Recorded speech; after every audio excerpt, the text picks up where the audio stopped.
দারুস সুন্নাহ মাদ্রাসা শিক্ষার্থী মোস্তাকিম বিল্লাহ।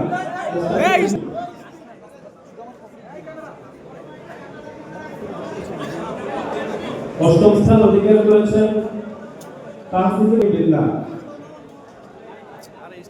আরে স্টিল মানুষ আমরা বিনীত অনুরোধ করছি।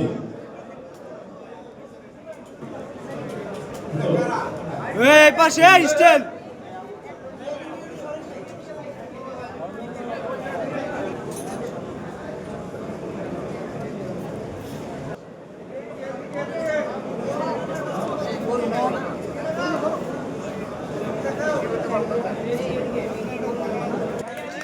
তৃতীয় স্থান অধিকার করেছেন আর-রায়হান ইন্টারন্যাশনাল মাদ্রাসা শিক্ষার্থী জুনায়েদ রহমান।